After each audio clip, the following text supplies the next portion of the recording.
Então vamos fazer um exercício da lista, que é o exercício 17. Ele fala que um carro ele se move num plano XY, ou seja, ele está se movendo em duas dimensões, e ele tem as componentes da aceleração dadas por AX igual a 4 metros por segundo ao quadrado e AY igual a menos 2 metros por segundo ao quadrado. A velocidade inicial tem componentes V0x, V0x. Então, a componente x da velocidade inicial desse carro é de 8 metros por segundo. E a velocidade inicial, a componente da velocidade inicial, a componente y da velocidade inicial é de 12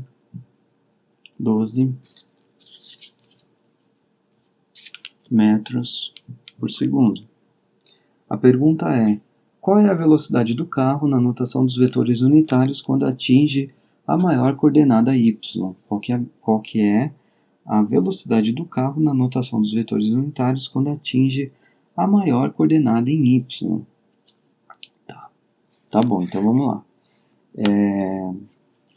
Olha só, o enunciado me dá dois algarismos significativos, lembrem-se disso, tá bom? Olha só, todos os valores numéricos do enunciado são dois algarismos significativos.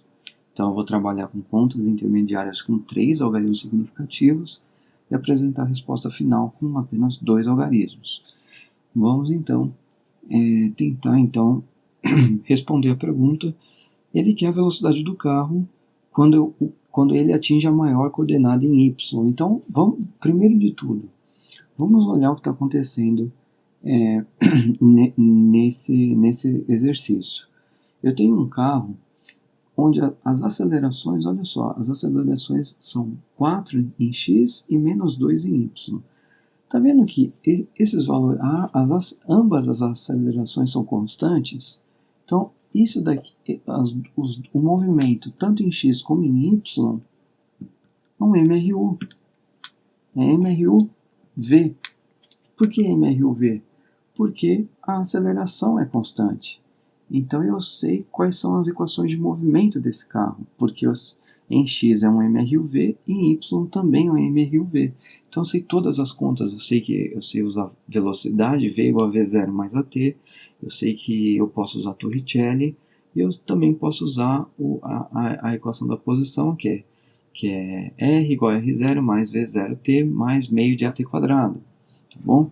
Então eu tenho todas essas equações já disponíveis para eu utilizar, sabendo que a velocidade inicial em x é 8 e a velocidade inicial em y é 12. Então olha só, em x o carro vai estar acelerando. Ele tem uma aceleração positiva, então o carro está acelerando em x, enquanto que em y ele está desacelerando. Então é bom olhar o movimento desse carro de forma decomposta em x e em y. Em x, ele tem uma aceleração positiva e uma velocidade inicial também positiva, o que significa que, olhando apenas para a componente x do movimento, eu vou ter o carro acelerando cada vez mais. Ele está com 8 metros por segundo inicialmente, vai passando o tempo, ele vai ganhando cada vez mais velocidade, ele vai aumentando a velocidade dele, porque ele tem uma aceleração positiva, ele está num movimento acelerado. Enquanto que em y, esse sinal negativo me diz que o carro está sendo desacelerado em y. Então, inicialmente ele tem 12 metros por segundo e vai perdendo essa velocidade. Ele vai perdendo, vai sendo desacelerado, até chegar a um ponto em que ele vai zerar a velocidade em y apenas e vai começar a ir no sentido contrário que ele estava indo inicialmente. Entenderam? Porque essa desaceleração vai fazer com que a componente y dele vá indo ao contrário do que ele estava indo, do que ele estava indo inicialmente. Tá bom? Então é esse o movimento decomposto do movimento do carro, mas ambas as componentes são descritas pelo MRUV. E como que fica como é que eu respondo a velocidade do carro quando ele atinge a maior coordenada em Y. Então, lembrando, vamos olhar só então para Y. O que acontece em Y? Só olhando para Y, vamos esquecer aqui a componente X. Eu tenho algo que está indo... vamos agora então definir positivo para cima e positivo para a direita. Esse é o meu sistema de coordenadas. Tudo que aponta para cima é positivo, tudo que aponta para a direita é positivo. Então agora só vamos olhar para a componente Y, vamos esquecer a componente X, o movimento em X, que é independente, é separada, vamos deixar ele quieto por enquanto.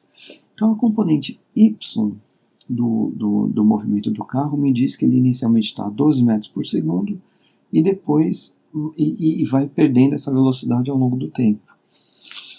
Então, ele vai andando pensa num carro que tem uma velocidade inicial positiva, ele está com uma velocidade positiva, e aí você pisa no freio. Pisar no freio significa que você vai desacelerar esse carro. Mas quando você desacelera o carro, ele não anda para trás imediatamente.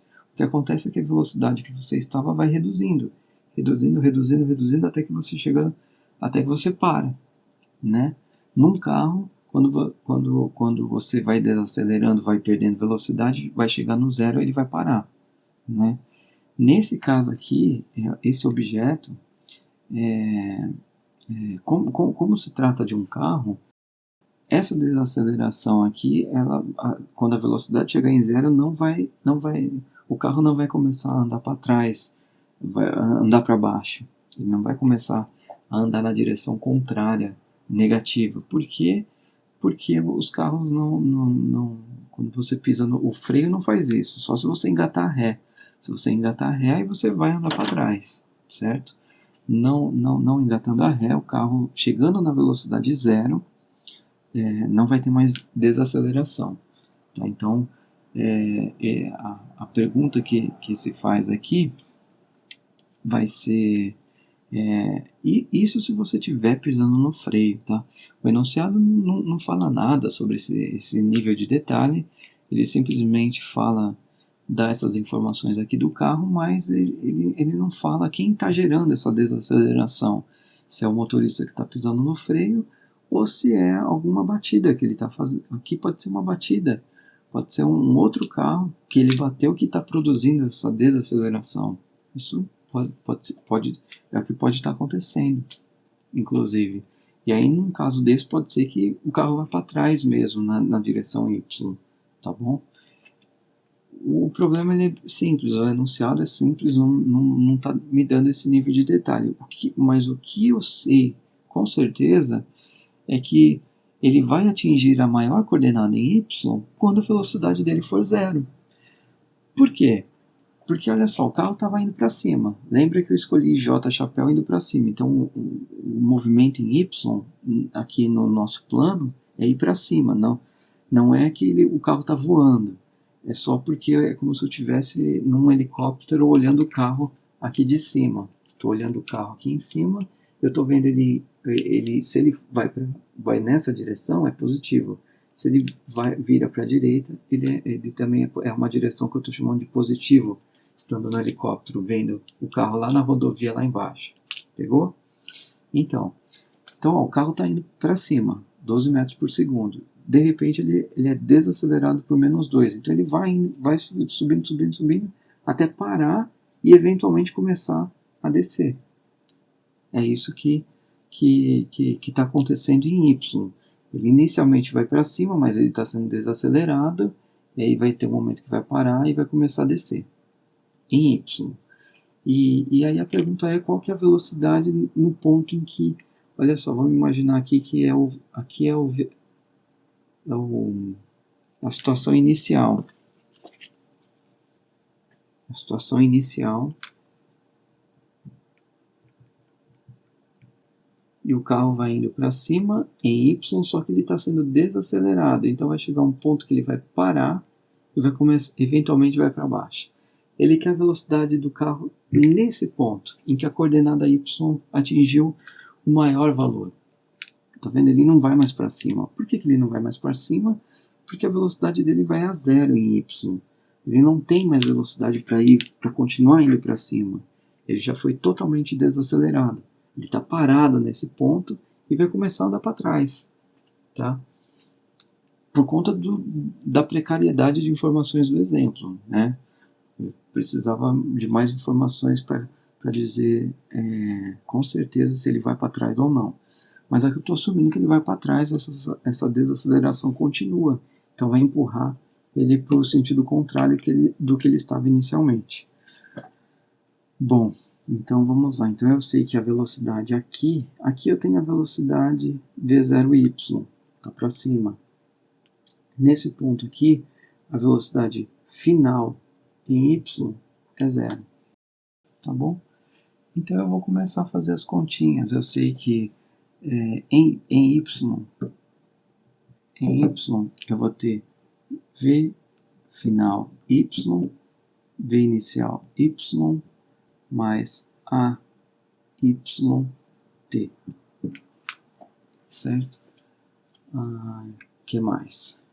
Eu sei que eu também tenho Torricelli. Eu tenho que v final y ao quadrado igual a v0y ao quadrado mais 2ay delta y, certo? Só em y. O que mais que eu tenho?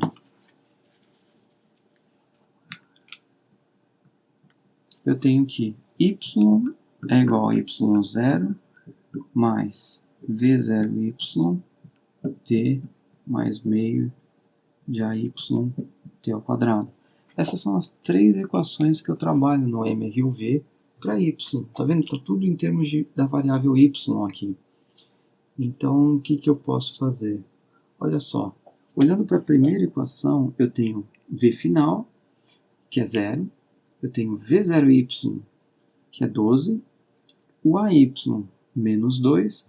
Eu acho o tempo que o carro leva para ir desse ponto até esse ponto que está aqui. Tá? Então eu acho o tempo.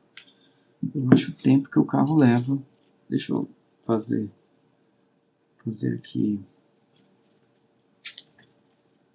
de outra cor. Então eu tenho a situação inicial aqui do carro, só olhando para y, tá, gente? Chegando na final aqui. Na situação final. Tá bom? E o que descreve esse movimento são essas equações. Se vocês observarem aqui, eu tenho o tempo que leva do carro para sair daqui e parar aqui em y. Só em y, gente, tá? Só em y. E eu acho o tempo. Achando o tempo, eu vou obter eu chamo o y0 aqui de zero. Essa condição inicial aqui, eu vou escolher y0 é zero. Então, nessa condição inicial, o y0 é 0 e o v0y 12. Tá bom? Aqui, v final y é igual a 0, porque ele parou nesse ponto. E a posição final, que é o meu y, eu vou calcular. Certo? Embora ele não esteja pedindo, tá? Ele só está querendo saber a velocidade final do carro na maior coordenada. A velocidade final do carro na maior coordenada, a velocidade final em y é 0. Então, no fundo, eu só tenho que calcular a velocidade final em x, porque não preciso fazer conta nenhuma olhando para y. Embora, enfim, o problema é mais simples do que eu estou fazendo aqui. Eu nem precisava ter escrito essas equações aqui. Mas enfim, mas é para reforçar o que vocês precisam fazer, tá? Eu vou apagar aqui para a gente estudar o movimento em x.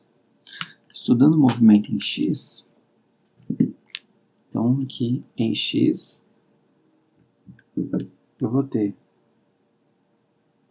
a situação inicial. Vou ter a situação inicial e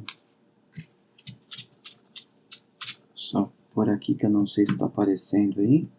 Então eu vou ter a condição inicial, vai passar um tempo e e ele vai chegar nesse ponto aqui, que eu vou chamar de final.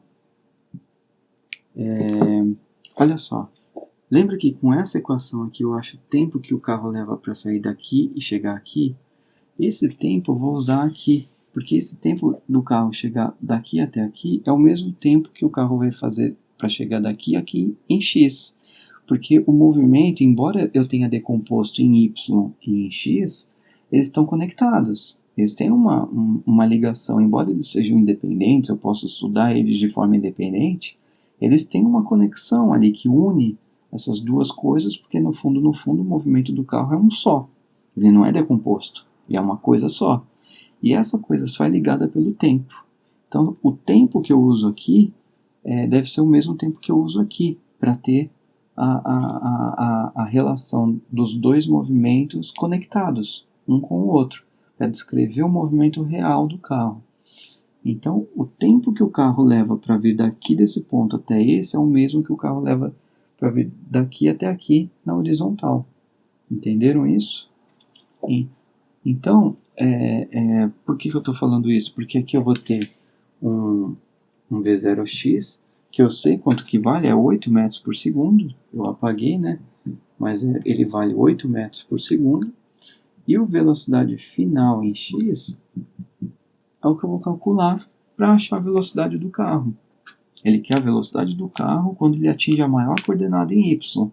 Ele atinge a maior coordenada em y, eu tenho como calcular aqui, ó. O tempo que ele leva para atingir a maior coordenada é 0. Aqui é V0y, V0y é 12, vai passar para o lado de cá, menos 12, dividido por menos 2. Isso aqui vai ser 6. 6 segundos. Ele leva 6 segundos para sair daqui e chegar aqui. Ele vai levar 6 segundos para sair daqui e chegar aqui com essa velocidade final que eu posso calcular, né? A velocidade final em x, lembra que em x é mRV. Então a velocidade final em x é igual à velocidade inicial em x, mais a aceleração em x e o tempo. Então a velocidade final do carro na horizontal vai ser o V0 é 8 mais 4 vezes 6.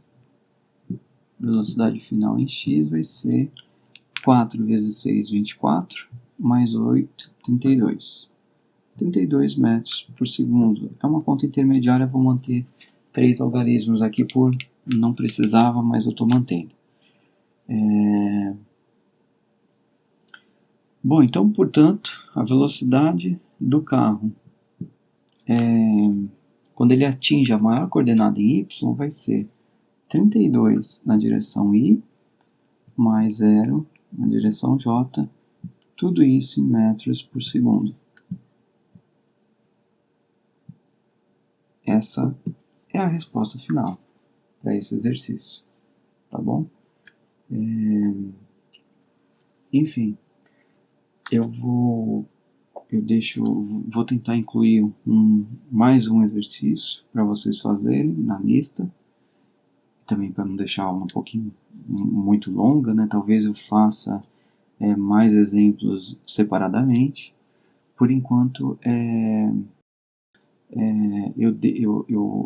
eu espero que vocês deem esse passo a mais de estudar o movimento em 2 dimensões e também em 3 dimensões. Enfim, agora vocês já têm condições de fazer mais exercícios em 2 ou 3 dimensões.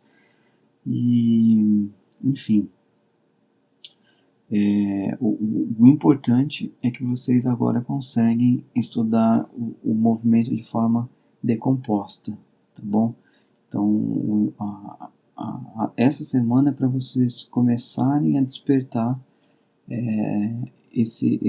essa característica do movimento, que é poder decompor ele numa componente x e numa componente y.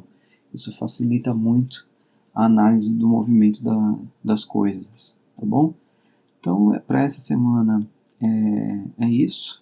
Então, estudem e nos vemos na quarta-feira, tá bom? Então, até mais.